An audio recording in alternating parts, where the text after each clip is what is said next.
Good morning, everybody. How are you? I wasn't sure I was live because, Mercury is in the shadow of its retrograde and everything's gone funky this morning. I, yeah. Some days, things are just a little bit crazy in the morning. And today was one of those days, just at the last second, everything disappeared. And I had to try to figure out where it all went. But here I am.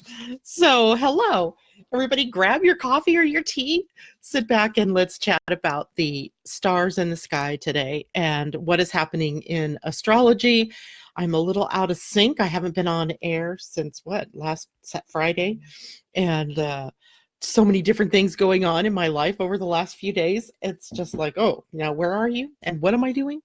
So I hope everybody's been doing well. I hope everybody had a great full moon. It was certainly a beautiful moon. Oh my goodness, it was just gorgeous. I got to see it last night. We were coming back from Seattle and it was rising up above the mountains and there were all these clouds, so you couldn't see the moon clearly, just this like orb that was sort of yellow gold and kind of whitish color around it. It was just gorgeous. So sometimes even with the clouds, we get to see the moon. Okay, so let's see here. Colleen and Debbie Tibbetts, Tumiel, Michelle, or Mimi, excuse me, Rebecca, Colleen, everybody, good morning. And Amy, Amy says, hope you enjoyed your day yesterday. I did. We had a great day. And we ended up picking up our daughter at the airport last night with her boyfriend, Aaron. And we went to dinner since it was Terry's birthday. They took us out to dinner for his birthday. And we went to this barbecue place in downtown Seattle, a little hole in the wall at the base of this, giant hotel or condominium structure. And it was called Jack's Barbecue. And oh my goodness, the food was so good. He brings out this tray to us and I had brisket, a couple of pieces of brisket and these little things of macaroni and cheese. And what was the other one? Oh, potato salad. And I thought, oh my goodness, that's not very much food, but it was so filling that I never even finished what I was eating. I brought it home. Terry took it to work with him today for his lunch, but it was a wonderful day. So thank you all for asking and for indulging me that day. Good morning, Rebecca. Ginger, good morning. Colleen, good morning. She said the moon is incredible. Linda, good morning. And great to see you, Ginger. I'm so excited to see you. I'm glad you're up and around and feeling better. Our other person who had surgery the same day you did, Michelle, she is doing well. And it's great when she gets to join us in the morning too. So happy to see you and hope you're on the mend. So let's take a look at what is going on up in the sky today. We have the moon in Taurus now. This is a day to slow down and take the world in and to be creative and to utilize your senses, right? In the grand scheme of things today, the moon is opposing Venus, trining Saturn, sextiling Neptune, and opposing Mercury. We'll talk about those details in a minute. The biggest non-moon event today is the planet Mercury in a trine to Neptune. We'll talk about that too. The moon in Taurus, what does it represent since it actually moved into Taurus yesterday, likely while I was eating all this wonderful food. We have to talk about the senses when we talk about the moon in Taurus, right? The senses, complete body comforts, right? The sign of Taurus is one of those signs where they are very into comfort. And wherever Taurus is in your chart is where you like comfort or where there's a sense of sensuality, let's say, or where touch, affection, and all of the senses, taste, touch, feeling, sight, smell, all of those things are heightened, and we can tap into all of the sensual things that are in our world. Taurus is a sign that rules wealth and money and our resources, our possessions, and our income, so we may focus on those things emotionally over the next couple of days. The moon in Taurus asks us to value ourselves, or to take a look at our self-worth. And that, as a part of that, it is looking at the boundaries that we have. Are we serving by sharing our gifts and our talents out in the world? Or are we just doing whatever it is that's in front of us to do without any thought about how it is that we're sharing our gifts and our talents? And, it doesn't mean that you could be, let's say you're a real creator, right? A creative type, an artistic type of person, but you find yourself in a classroom teaching kids. It doesn't mean that you're in the wrong job because you're there. It means that you've got to use those other gifts and those talents in a way that you can be successful with the kids in your class. So maybe by decorating the class, or how you teach a certain subject. So creativity isn't always just art or artisans. Well, forgive me. It is all about how you show up wherever you are and doing what you're doing in a creative way. So we have creative energy abounding, and we have even more of that today with Mercury and Neptune in a trine. We'll talk about that in a little bit here too. Part of the self is valuing your boundaries. So where do you end and other people begin? That's really important too, because others may try to push your boundaries during this time, and you have to draw that line, and you have to say, this is mine, that is yours. You take care of yours, I'll take care of mine. So that is a way that you can serve yourself in a way by being sure of who you are and what your worth is. You are worthy enough to have those kinds of boundaries. The moon in Taurus also takes us into contentment and gratitude, and that total relaxation that comes when you're just in the flow of what's feeling good to you. Have you ever noticed that some Taurus people, my daughter and my granddaughter included, are very sensitive to the fabric that they're wearing, or to the scent of candles and things like that. So we want to be totally relaxed, but that means that you also want to surround yourself physically with the things that make you feel good, right? If you can't stand the smell of apple cinnamon candles, then don't light those kind of candles. If you don't like the feel of cotton, or polyester, that's the one that gets me.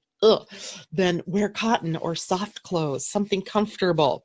If you don't want to get out of your jammies today because you don't have anywhere to go, then stay in your jammies today. Why not, right? It's a day to feel good and to be in comfort. And that also, on the negative side, or the less positive aspects of the moon in Taurus, watch for rigid opinions. Where are you holding yourself stuck to something?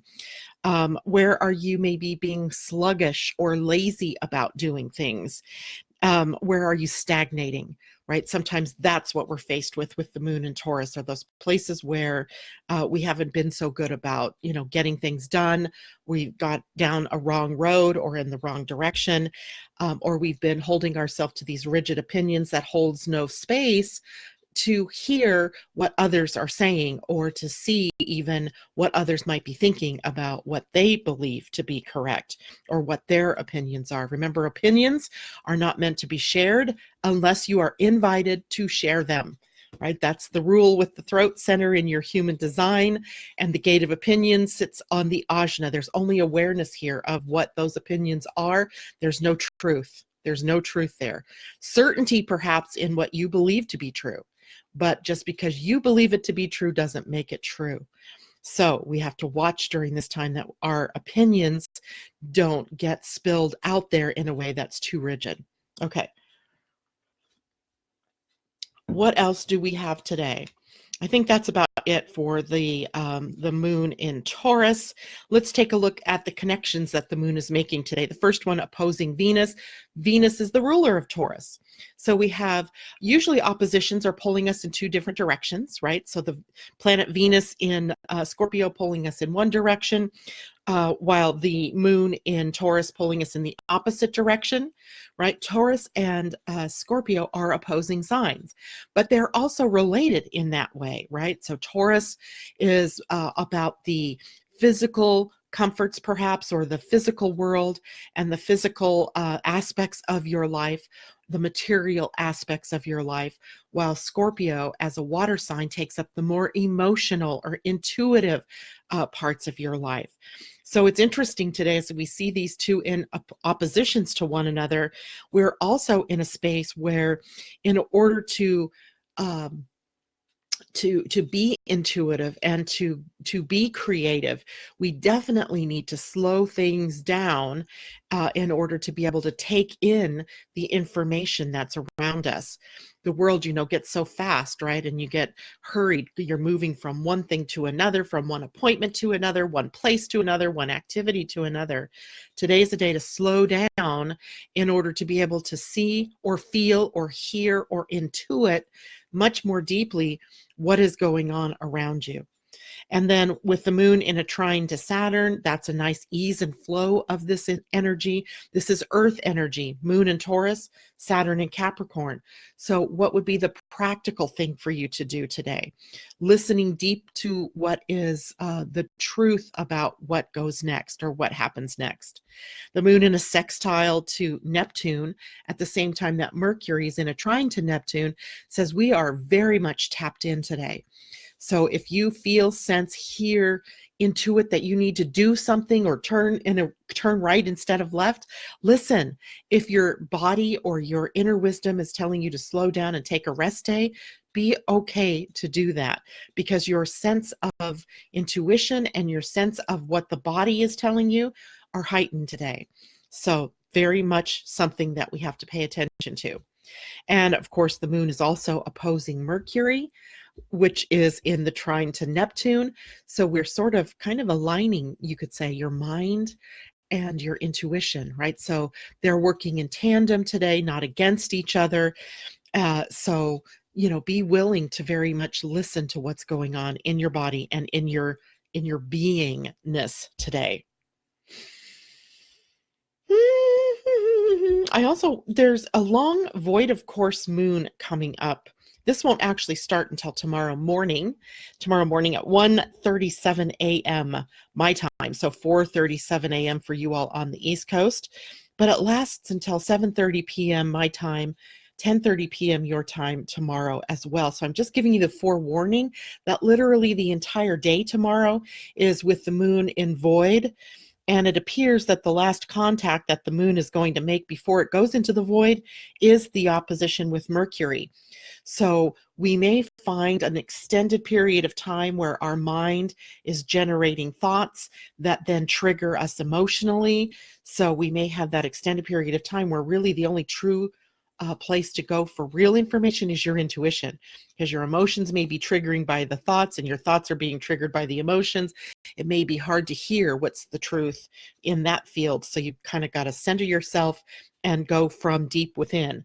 So tomorrow won't be a good day to start something new. It won't be a good day to push forward in anything except for what intuitively seems to be the opening that you have to go for. And then after that void is over, the moon will be in the sign of Gemini, where again the pace picks up.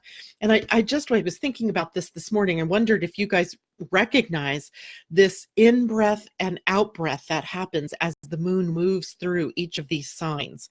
So for example, when the moon moves into Aries, it is very youthful energy. It's dynamic energy because the moon puts itself then in Mars territory. Mars rules the sign of Aries. So it's all about the action. It's all about getting things done. There can be conflict and confrontation. Sort of the inner world comes to conflict with the outer world. And so it's very highly energetic. Then we move down to the lower aspect of the energy spectrum with the moon in Taurus. Now, that's not a bad thing, by the way. This isn't about good or bad. It's just how the energy flows. Now we move into a more earthy sign, a slower moving sign, a sign that really takes in the physical world around it, and it slows down the pace. So the moon in Aries, heightened pace, the moon down in Taurus, a slower pace. And then the moon will then move into Gemini, again, a faster pace. This pace, though, is a mind-driven pace. And so the mind is busy and our communication picks up. And then we move into Cancer after that. And again, we slow down the roll of the energy. So we're doing this. It's almost like a sine wave that the moon, every time it moves into a new sign, takes on and embodies a new way of expressing the energy of the day. So we are, active and outward, and then more inward and slower, and then we go back to more active and outward, etc., throughout the 12 signs of the zodiac. So if we were to graph that, it would very much look like those sine waves that you see, right, where it's an undulation of the energies. And so we as individuals also go through this same phase, and it may be a little different in your own chart based on where your own personal moon is and your personal planets are, but you too in some ways are moving through that in-breath where things are a little slower, and then the out-breath where things pick up, right? The pace picks up. So if you find yourself like for a couple of days you're real busy and you're outward, and then followed by a couple of days of more introverted energy, it is how the natural energy is flowing through your own chart. I hope that makes sense to everybody. I'm going to take a check-in with comments. Camille, good morning to you. Kristen, good morning. Asa, good morning. Great to see you. And any other comments? I don't see any. Great. So if you guys have any questions, you can certainly put those there in the comment boxes. Okay, so let's take a look now at what is going on in your human design. I drew up a human design chart this morning. This is what our human design charts look like right now, where we have no sacral, right? So this is the chart of a projector, right? This is a projector type chart where we have the will center, which is a motor. The motor energy here pulses on and off, but it's connected to the spleen. It doesn't make it up to the throat, so it can't be manifestor energy. And there's no sacral, so it can't be manifesting generator or generator energy. And it's not reflector energy because there are colored centers here. So that just gives you an idea. When you look at this, you go, this is a projector. So a projector chart would mean that we need to be careful about what we do today, right? We don't want to just be all out there and pushing our way into things. This is a day to let life come to you, right? To take it in, let life come to you. This will center connected to the spleen center through the gate 44, I find really interesting. We're going to talk a little bit about, were we going to talk about 44 today? I think we're going to talk about that a little bit later. But I just wanted to point out that this channel here, the 44 to the 26, is an interesting channel in as it relates to what's going on in our outer world, because it's a gate of integrity, or a channel of integrity, or liars. Right? Liars. Or are they cheating us? Or are they holding secrets from us? Or are we holding secrets from ourselves? What's being exposed? And it's a call for more and more transparency. It's a call to topple the hierarchy. And we're going to dig a little bit more deeply into that energy as time goes on. It's one of the gates of fear, at least on the spleen here. It doubles as a paralysis point where we're afraid that the past is going to repeat itself. And so we act on the past instead of being in the now. And sometimes this is what I often tell people is, don't throw the baby out with the bathwater. Take the best of the past and bring it into the now and blend it with the highest potential for the future. And so this can be trickster energy. There could be the sleight of hand, right? There's get your focus over here in this direction, while over here I can do things that are more secretive and hidden, but it all comes out in the wash. This is a channel to beware. If you're not being truthful, if you're not being transparent, things are going to come out. So if you yourself are engaged in lies and deception, this is a time where it's going to become exposed. Or where if you've been feeling like there's something that you're not being made aware of, it will soon become exposed. And in our own worlds, in your own personal self, this could be the lies and the deceit that you carry for yourself. Like, where do you tell yourself lies about what you can do or who you can be? Where are you holding yourself to old beliefs that are no longer serving you, that are not in integrity? right? It's about integrity. Then the other channel that is connected here is the gate 54, which is the gate of ambitions and dreams and aspirations and goals. And it's connected up over here to the gate 32, which we are going to focus on today.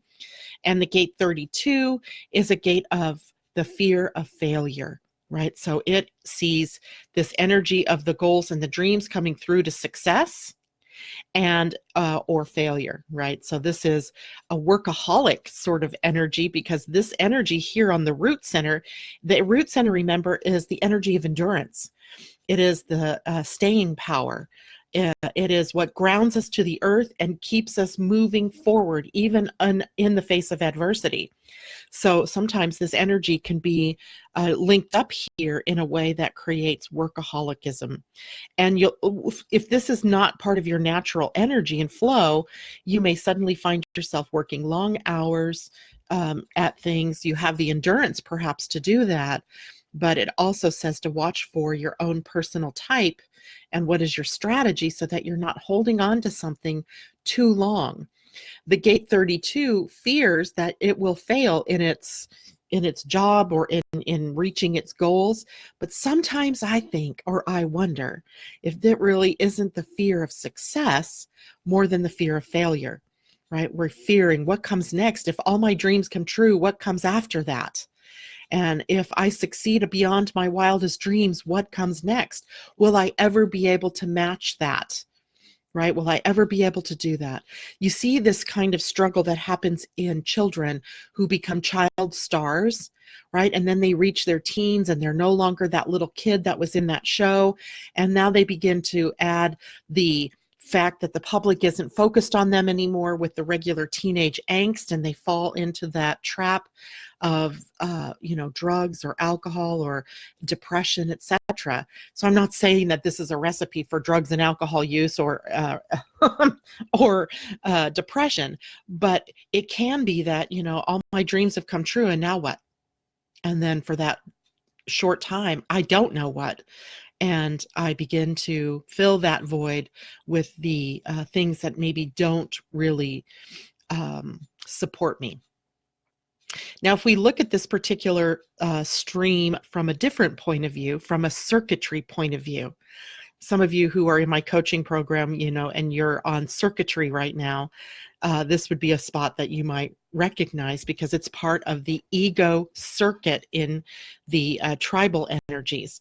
So the ego circuit is actually it goes from the gate 49 to 19 to 54 up to the gate 40 or gate 32, and then 44 to here, and then up to the gate 45. It's a circuitry that's really engaged with resources. If we were to look at this in someone's chart and decide whether they would be good in business or not, this would be a good indication that they're very much aligned with business, right? This would be them being able to have a goal, to complete the goal, and then to sell the goal to the tribe, or to sell the product or the dream to the tribe. And then if the tribe picks that up here in the will center, then it moves on up to the throat center and becomes expressed as resources, money, right? Making money, selling the homes that you built that create an income, or a product or a service or anything like that. So we also see resource management and allocation as a part of what is happening energetically this week. So I find that interesting too, especially as we're in October, which is often a month where stocks kind of wobble, and the potential for earnings reports and things like that to come out from the end of the quarter. September 30th is the end of the fiscal quarter.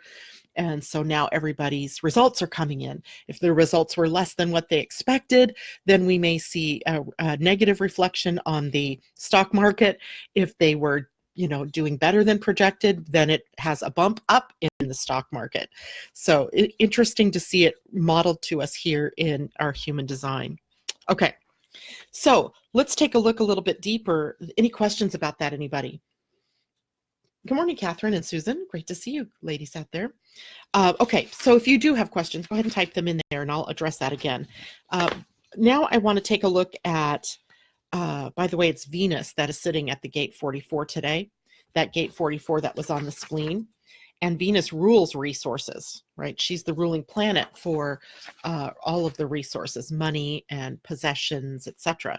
Stocks and bonds and the treasuries and all of that kind of stuff is Venus ruled. So Venus is sitting here at the gate 44 of the past repeating itself. That makes me wonder, right? Have we overdone the markets? Are we growing too far, too fast? Have we taken that Jupiter optimism too far? And are we in for a correction, right? A correction in the markets. And a correction in the markets would usually be a pressure forcing it down, which could mean that not a recession, because I really don't see a recession, but some impact coming in the stock market and in the economy. So again, never for fear reasons, but just for awareness reasons, I bring those kinds of topics up to you. So let's take a look then. It is the sun yesterday that moved into the gate 32, which is the one here that is called the gate of success or the gate of failure. In the shadow, it's failure. In the shadow, it's failure.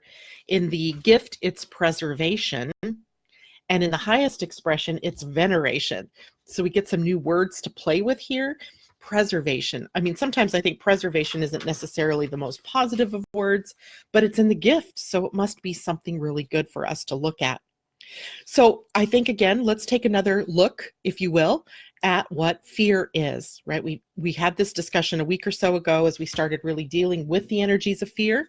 But now if we take a look at fear, as it relates to the fear of failure, what is that about? Well, the fear of failure today is the collective fear of failure to survive as a species. Now, by the way, when I talk about this kind of stuff, you personally may go, no, I don't feel like that. But we're looking at a collective energy. So we're looking at all of humanity and what is driving us from the unconscious. Not driving us from the conscious mind, because consciously I could say, yeah, I'm not afraid I'm not going to survive as a species. Although these days we look at climate change and all these things that are happening, these big storms and blah, blah, blah, and droughts and fires and what have you. And it's very tempting to go, are we going to survive as a species? So for some of you, it may be uppermost in your mind. And for others of you, you may not be looking at this, but as a species, we fear that we won't survive, right? And nature selected for us to come together as tribes or groups or communities, bonding energy. The bonding energy, when we bonded together, it increased our chances for survival.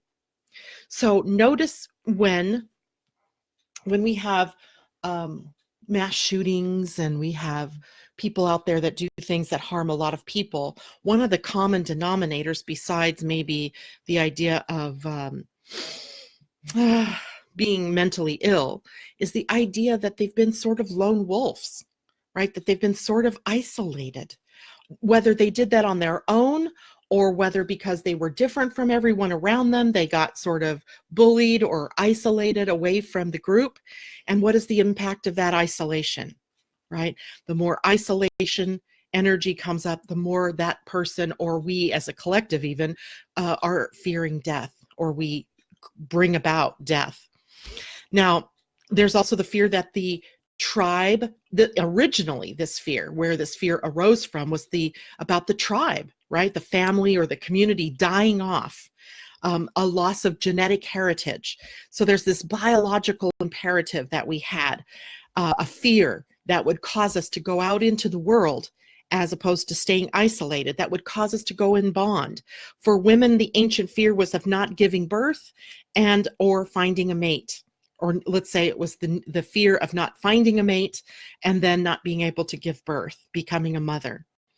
And women, you know this, when your biological clock starts ticking, in your 30s, or maybe it starts in your late 20s, and you're going, wow, maybe I need to go out and get married, or I need to find a spouse, or I need to find a sperm donor, and I need to have a baby. Now, not all of you women are going to feel that, but there's this genetic heritage that we have, an ancient fear that we have. And for women, it is about the fear of not giving birth or finding a mate. And then for men, the biological fear is about being infertile. not being able to procreate, that the sperm isn't fertile enough to create progeny to carry on the species. Right. So these are all the ancient or the more tribal energies from our early days. Today, and particularly in the West, in the developing world, we don't have a strong family structure or a tribal structure, let's say, right? And I wouldn't say that it's blanketed like nobody has this, but it is one of the endemic problems that we see out there, that there are breaks in the family bonds or in the community bonds. The things that brought us together collectively were supporting the tribe, supporting the family. And when that structure is broken, then we have an impact in an increase in the fear field in the planet. So what we have is more of this dismembered structure, right? Where there's not a whole lot of support. If there was a whole lot of support, mothers with children who were single would not have to go begging to the government for welfare, because there would be family structures, a tribal structure or a community structure that supported them. But everybody has got so insulated and so individualized that we don't give a crap that our neighbor next door is a single mom with, living, trying to raise kids on very little income. In fact, we end up, saying horrible things or judging that situation instead of reaching out and helping. Where in our earlier days as humans, that would never have happened. Right? There would have been a support. Even in Native American tribes, if a woman's husband died, her brother stepped in as a surrogate husband to that woman so that she wasn't left alone, that she was taken care of. Does that happen today? I mean, I'm not sure I would want to be married off to my husband's brother, but certainly it speaks volumes about how we do or we don't take care of one another, our families. Right? It's just interesting things to think about. I'm not saying that we've got to drop everything the way we do it now and go back, but looking at it just from a more compassionate point of view, and how this is projected outward into our world is into the amount of, like, the modern world now all revolves around money. It is the fear of survival now is projected outward into how much money you make.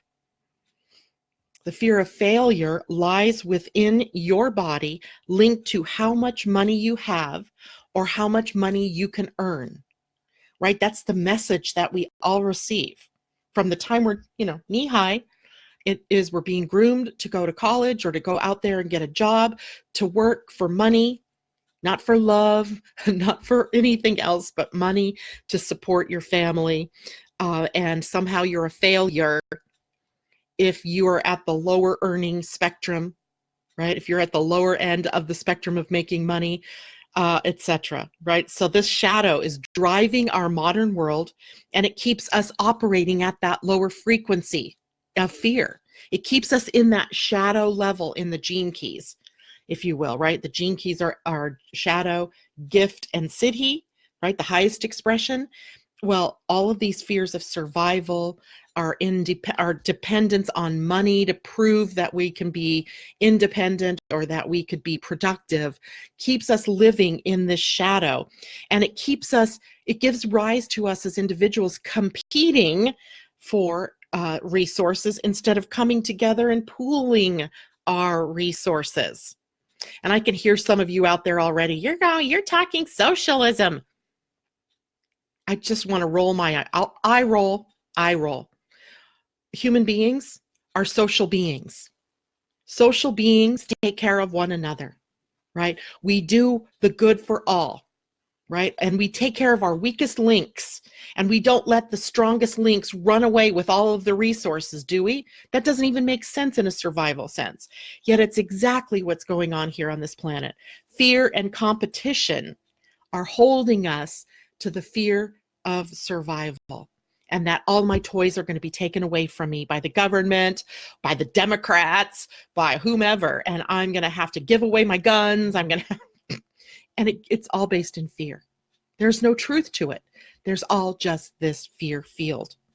And then eating into that, or let's say strengthening that even, is our desire then for bigger houses, faster cars, la da da da da da, the bigger the better, the more toys, which drives the collective field to go out and get more and get more, using up more resources, using up more of money, and or going out and getting, more income coming in so that you could buy more toys, you could spend more money. So all of this is feeding into that fear on this planet. Money has become the great symbol of success in this world, or in this modern world, where in other days it was not about money, but it has become all about money.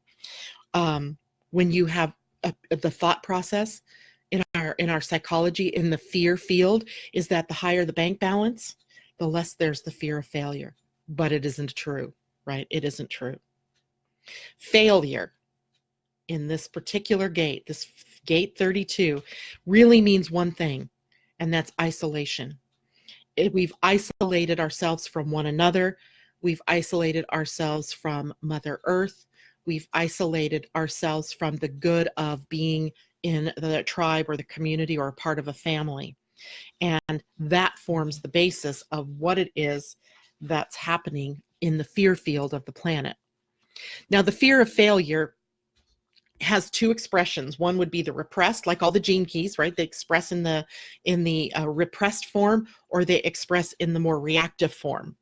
And in the repressed form, this is where fundamentalism arises, right? The fundamentalist, extreme conservatism, deeply contracting into self and only recognizing those people who are like the self, right?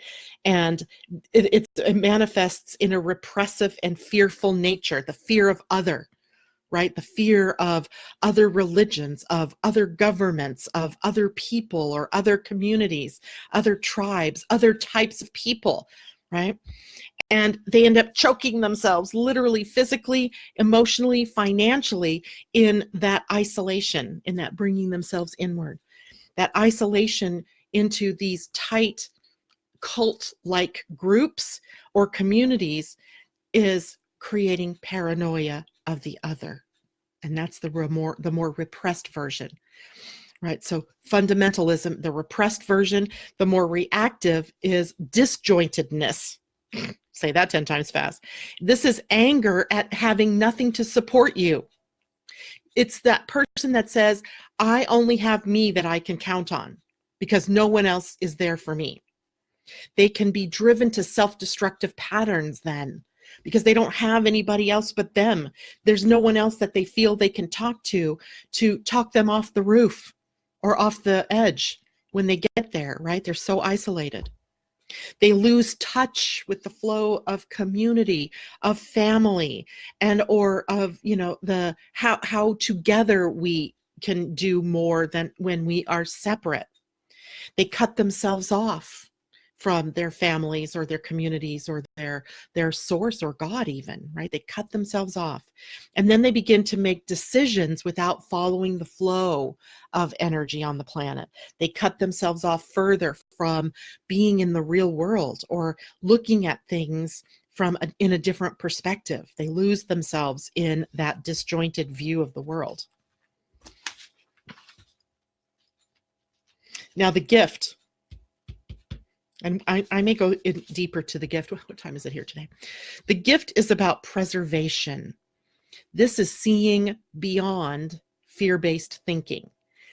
Seeing beyond fear-based thinking. Recognizing when fear is pushing you to say what you're saying, do what you're doing, be who you're being. Sensing the long-term picture in all things. That's what preservation does. Seeing the long-term effects in the way that you invest your time and your money and into your relationships, balancing restraint and risk. That was my definition this year as we moved into 2019 of good stewardship, of conservatism, right? It wasn't that other fundamentalist view of being a conservative. It wasn't the political view of being a conservative. It was about balancing that restraint on one side and risk on the other. Being a good steward. It wasn't about self-preservation either, but the preservation of life. The the preservation of life. So we can, in this, because we're again on this fear field, we can assess the past, right? Weed out the weaknesses of the things that we've been doing, of the way that we've been, of the way that we, see things happening, then build upon the strengths. All of this is Saturn and Pluto in Capricorn, Jupiter moving into Capricorn in a little more than a month, and building to that triple conjunction 3 different times in 2020 that has us looking exactly at this stuff, right? Are we going to come together, be stronger in our bonding, or are we going to continue this breaking apart, right? And fear of not being, having our toys taken away from us, right, etc. Now, a lot of this has to do with our inborn nature, and preservation makes me think of, in fact, I may have even gotten this from the Gene Keys book itself, the idea of root stock, right? So when we are grafting grapevines, for example, or trees, I think they do this too, where you get a healthy root stock, and that root stock forms the foundation of all of the trees or the plants or the vines that are to come, right? It all starts with this very nature, being true to our nature, finding all of the strengths. And our strengths as social beings are when we come together, not when we break apart, not when we are in separateness. Our strengths are when we come together. Or when we come together, we form that healthy root stock, and that healthy root stock supports a healthy plant growing and budding out, and then getting the flowers or the fruit, right? So we need that healthy root stock. Now, the Siddhic state in this gene key 32 is called veneration. Veneration can only occur when our fear for survival or failure is burned away. Veneration, right? Now, I want to say something about the Siddhic state in the gene keys in general, because the Siddhic state can only exist on this planet when fear has been entirely transcended. I don't know that happens in our lifetimes. I mean, I have never heard about, is there a date where that, like the date of the emotional center taking over for our authority centers? That's a date 2027. We have this date. I don't know if there's a date that's out there that says when fear could be transcended entirely. But I know we won't get there if we don't start now. Right? So we have to start now in qualifying. Is this what I'm about to say? Is what I'm about to do all based in fear? Or is it based in love? Because the opposite of fear is love, right?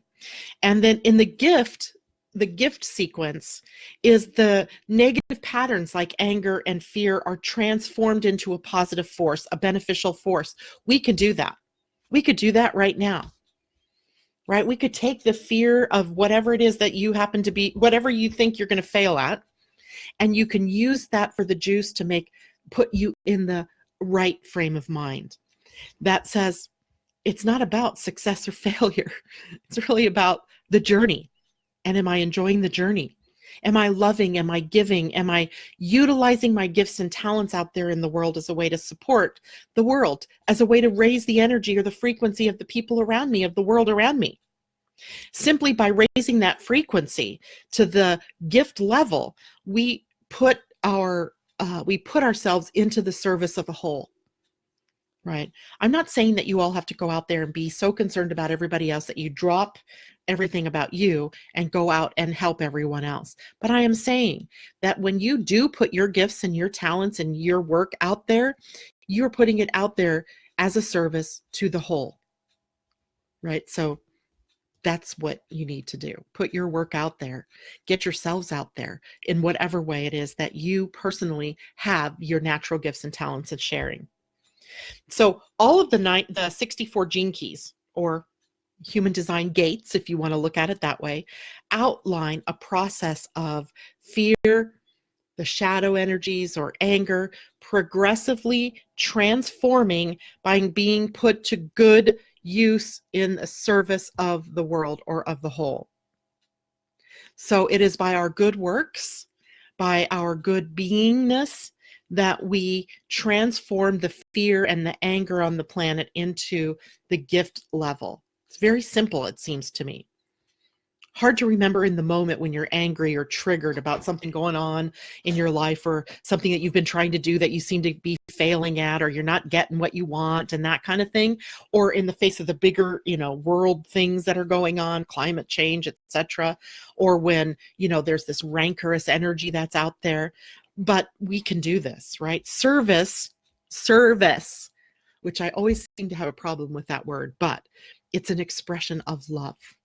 Right, that gradually transforms all of that ancient karma into good, into the next level, into the love energy, increasing our unity and oneness, as opposed to increasing separateness. So veneration, such an interesting world. It is when you see yourself as part of the spiral of the consciousness on this planet, and we see the spiral that moves up, right? It's moving up. The consciousness is evolution, and an evolution is a consciousness raising. And we're not judging the process, right? We have made some big mistakes. We probably will continue making some, but each of us has the responsibility of bringing it in, right? Bringing it in. And here we reach veneration when we begin to see the interdependency of all life. I'm going to tell you a quick little story. This was last summer, maybe. I was up at the dam, and I cannot think of the name of the dam, here in the state of Washington.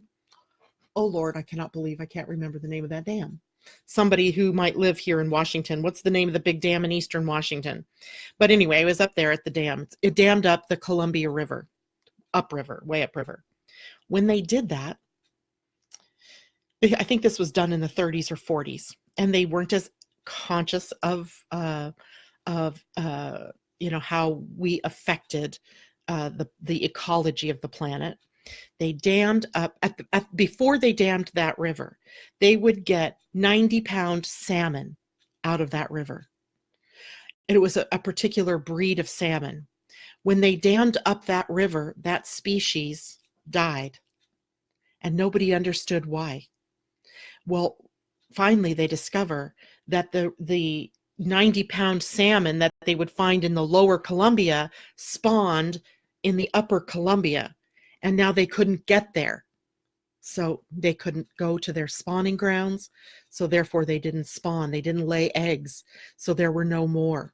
And now we have no more 90-pound salmon in that river. I don't think we have any 90-pound salmons anywhere anymore. We, in our short-sightedness, neglected to see that we are interdependent, right? Interdependency. And that's just a tiny little piece. I mean, there are so many other examples that we could come up with. So in veneration, we see and feel how tiny we all are and how huge our impact is all at the same time. It's like a conundrum, right? Both exist. Tiny against the field of all of the stars and the planets and everything that could be, and teeny tiny in the ability that we have to impact the whole.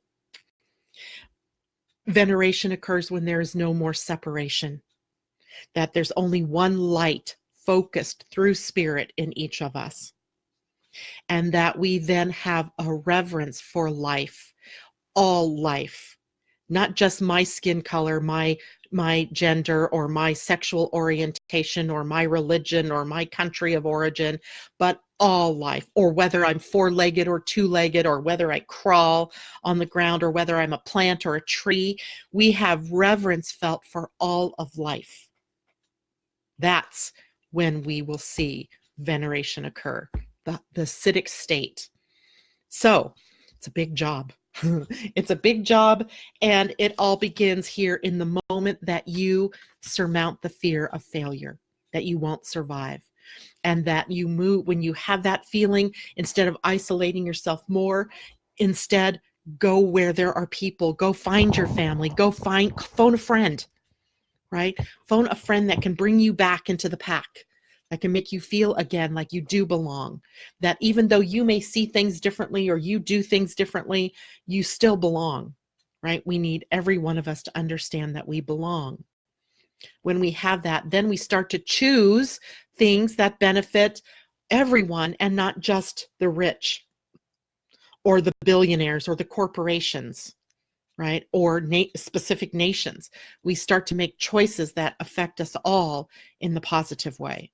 And if you want to call that socialism, go for it, because I call it taking care of and being human, right? Being human. All right, let's see. People. Mimi says, I'm hearing more folks contemplate pooling together in our golden years as a community. Yes, perhaps as we move out of the masculine into the feminine, this idea will grow. I love that. I think that's a great idea. Good morning to you, Elisa. Marissa says, is this similar to the fear of scarcity or lack? Well, you could say that all the fears trace back, Marissa, to one thing, and that is the fear of isolation, the fear of death. So when we are afraid that we don't have enough money, enough time, enough food, enough whatever, it is, going back to that same fear. I will not survive. I will die. And when we go back far enough and we see that the fear of death was really something true or possible at the time of our ancient ancestors, at this point, it's just kind of broken off into all of these various fears. That's why we say fear is an acronym for false evidence appearing real, because our minds have created this field of fear, right? Our thinking processes. So hope that makes sense to you. Okay. And then Marissa says, I think I missed something about the gate description. I'll go back and listen again. We were talking, Marissa, about the gate 32. And in the gate 32, the shadow is failure. The gift was preservation, and the highest expression was veneration. So that was the levels that we were talking about. And Mimi, she says, LOL, I'm thinking of a group buying a vintage motel with a restaurant in the lobby being the social center. I got to tell you guys about something that I found extraordinary. Back in 2011, I think it was 2011, I went on a road trip. And I was sharing about the Mayan calendar on the trip. I was going to different cities. Ultimately, my path was taking me to Albuquerque, New Mexico. While in Albuquerque, I met this woman, and I cannot remember her name for love or money, but she had a vision, and it was an awesome vision. And in Albuquerque and around Albuquerque, there were apartment complexes that were pretty much empty. So she would buy these apartment complexes. And she got the Veterans Affairs people to help these homeless veterans by taking their money and pooling it, right? Pooling it in a way that the money supported them with housing, and food was served there. And they always had a roof over their head. They always had a meal, because the funds were all pooled for these people that lived here, and they were all every night. They had 3 meals a day. They had snacks. They could go. They also had their own, income that they would give them, sort of an allowance of money. They had rules, right? They had to be, whatever their rules were, that, because they acted as a family in support of one another. So they're homeless veterans. I mean, she had like 2 or 3 of these different ones. She had one for homeless women vets that had children. And, so it was a safe place for these women to go. And then she had some for men. And she also had on site mental health counselors. And the Veterans Affairs people would come out and they would work with these people. They had activities together. She created these apartment buildings for the homeless, and then a team of people that were there in support of them. People would fundraise, right? So they would have funds that would come in from private sector, and the veterans benefits. A lot of these veterans don't even receive their benefits or when they do, the money squandered, or they don't have addresses, so they don't receive, they don't have a way to be able to get that.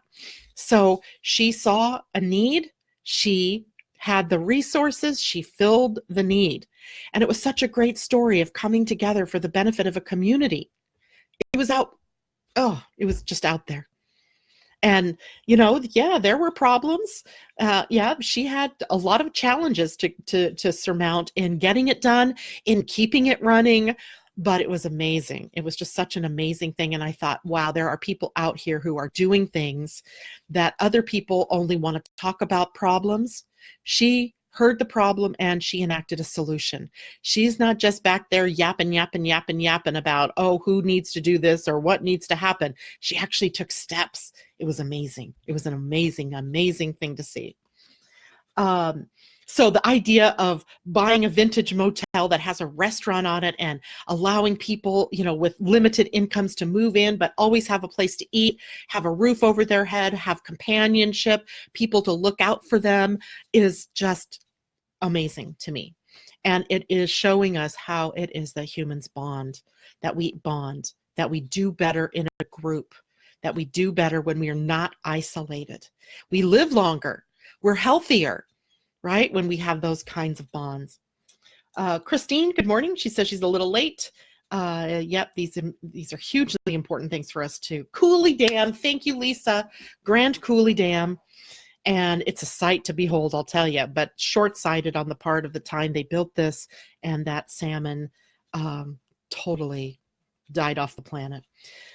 Rebecca, thank you. Kathy, she's talking to Kathy and Mimi. Susan says, thank you for sharing all of this morning. Rebecca has a side question. Does it say anything about Mars in the Pleiadian energy calendar today as Mars becomes visible in the sky again?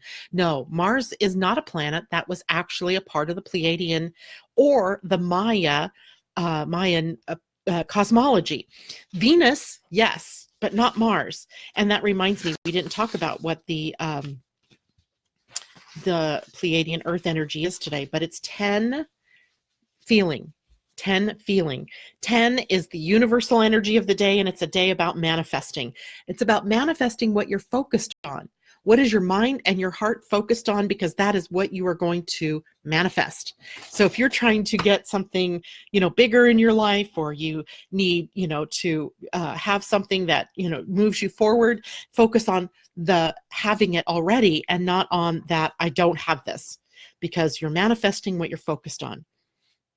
Feeling energy was Muluk in Mayan, which is an energy that represented water and emotions. So this is dealing with the emotions. So today is a highly emotional day. And if Mars is on the rise, beginning to be visible in the sky, then it may mean that we are dealing with more of the anger, the fear, the confrontational conflict kind of energies right now. And so that then says to us that this is a day for us to learn about how to deal appropriately with emotions without being reactive, responding and being response able, but not being reactive, knee jerk, right? So if someone says something today that hurts your feelings, don't stab back at them immediately. Just breathe that in and see what part of you is responding to that trigger, and decide within your breath, is it something that I need to be ugly about? Or is this something I can just let go over my head without responding? Without reacting. Okay, so thanks. That's a good point, Rebecca. Now I got to go look that up. Good morning, Jennifer Chupp. Rebecca says, okay, thank you. Very good. All righty. So I know that was a lot today. These are deep. When we play with the gene keys, we're not talking superficial. We just can't be superficial about this. These are the deeper, more contemplative aspects of being human, and of being human in this time, in this place, in this world that we have today. So I just urge all of you, get your book, get your Gene Keys book, get your Gene Keys profile, and start looking deeper into who you are. And the more you know you come to love you, the more that kind of billows outward from you to others. And you begin to find that space in your heart to accept and love everyone, even the people that irritate you. All right, everybody, that is it for me today. Let's see what else is up this week. I think that's it for now. I will see you tomorrow morning, 8 a.m. here in the Meta Cafe. All right, bye for now.